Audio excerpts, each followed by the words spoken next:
Un mot sur ce dialogue des trois monothéismes avant la pause que vous méritez bien, moi aussi.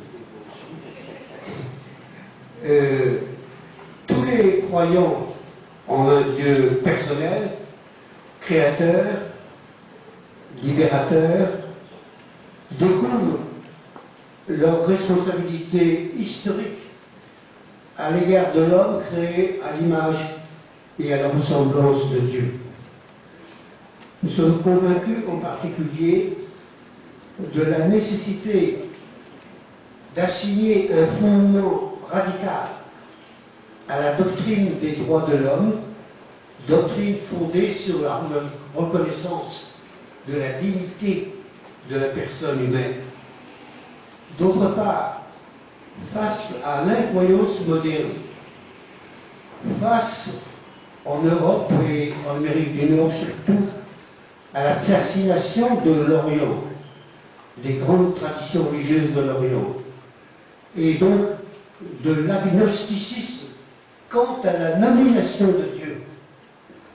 On ne dira jamais assez combien il est important pour l'humanité au XXIe siècle de continuer à invoquer le nom de Dieu, le Dieu invisible, comme un tube et pas simplement comme une énergie cosmique.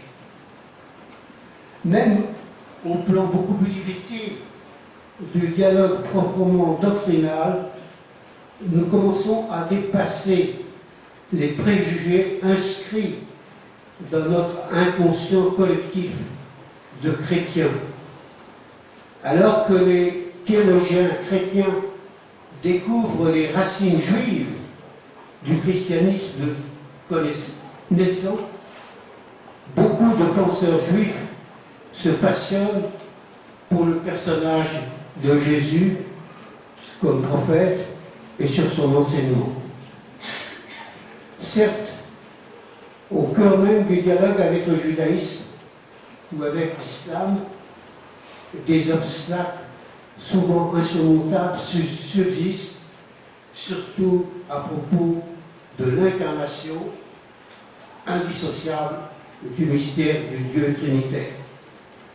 Cependant, en particulier dans le cas du dialogue avec l'islam, nous n'avons pas été jusqu'au bout des raisons historiques qui ont conduit la pensée musulmane à une telle méconnaissance du véritable enseignement chrétien, à la fois sur la filiation divine de Jésus et sur le mystère trinitaire.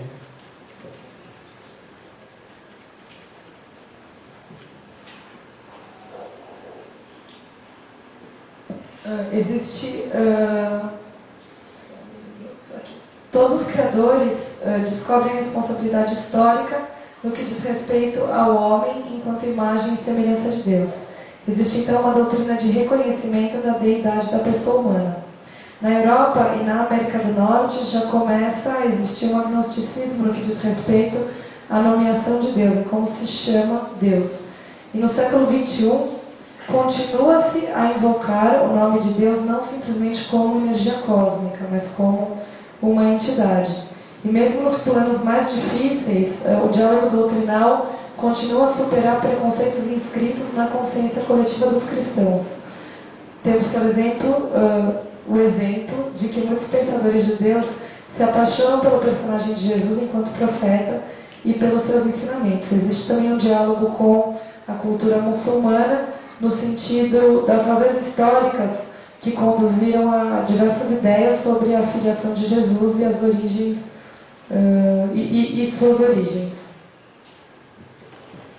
J'ai parlé de la méconnaissance par l'islam du vrai sens du Dieu trinitaire chrétien, mais nous devons aussi nous laisser interroger par l'exigence du monothéisme strict de l'islam, dans la mesure où les chrétiens peuvent être tentés par une certaine